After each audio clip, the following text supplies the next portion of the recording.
പഴയ വീടുകൾ എങ്ങനെയെങ്കിലും റിനോവേറ്റ് ചെയ്തിട്ട് എന്ത് ചെയ്യാൻ പറ്റുമെന്ന് കുറേ ആൾക്കാർ ഞങ്ങളടുത്ത് ചോദിക്കാറുണ്ട്. അവർക്ക് വേണ്ടിയിട്ടാണ് ഞാനിപ്പോൾ ഈ വീട് കാണിക്കുന്നത്. കാരണം ഇത് 12 വർഷത്തോളം പഴക്കമുള്ള ഒരു വീടായിരുന്നു. ആ വീട് ഹൈറ്റ് കുറവുള്ളതായിരുന്നു ഈ വീടിൻ്റെ ആകെയുള്ള ഒരു പ്രശ്നം. കാരണം മഴ സമയങ്ങളിലൊക്കെ വെള്ളം മുറ്റത്തൊക്കെ നന്നായിട്ട് വെള്ളം നിൽക്കുന്ന ഒരു പ്രദേശമായതുകൊണ്ട് തന്നെ നമ്മൾ ഇതിൻ്റെ ലിൻഡൽ പൊട്ടിച്ചിട്ട് നമ്മൾ ഡോർ ഫ്രെയിമുകളൊക്കെ 16 ഇഞ്ചോളം ഉയരത്തിലേക്ക് വെച്ചിട്ട് ഫൗണ്ടേഷൻ അകത്തെ സൈഡ് പൂർണ്ണമായിട്ടും നമ്മൾ ഫില്ല് ചെയ്തു. പൂർണ്ണമായിട്ടും ക്രോസ് ആയിട്ടുള്ള ചെരിവ് വാർപ്പ് കോൺക്രീറ്റ് ചെയ്തിട്ടുള്ള ഒരു വീടായിരുന്നു ഇത്. അതിനെ നമ്മൾ എന്ത് ചെയ്തിട്ടുണ്ടത്, പൂർണ്ണാർത്ഥത്തിൽ ഫ്ലാറ്റിലേക്ക് നമ്മൾ കൊണ്ടുവന്നു. ഇതിൻ്റെ സ്ട്രക്ചറിലൊക്കെ നല്ല മാറ്റം വരുത്തി. ഒരിക്കലും നിങ്ങൾക്കിത് അങ്ങനെ ചെയ്തതായിട്ട് അറിയുക പോലും ഇല്ല.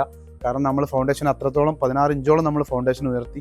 അപ്പോൾ വീട് ഹൈറ്റ് ഇല്ലാത്തത് കാരണം പഴയ വീട് എന്ത് ചെയ്യണമെന്ന് അറിയാതിരിക്കുന്നവർക്കൊക്കെ മാക്സിമം ഇങ്ങനെ ചെയ്തു കഴിഞ്ഞാൽ നിങ്ങൾക്ക് നല്ലൊരു ഫണ്ട് സേവ് ചെയ്യാം.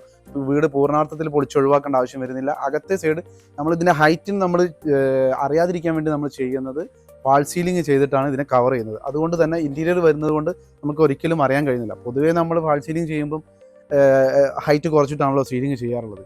അതുകൊണ്ട് തന്നെ ഇത് നമ്മൾ അങ്ങനെ ചെയ്താണെന്ന് ഒരിക്കലും നമുക്ക് കാഴ്ചയിൽ പോലും തോന്നുകയില്ല.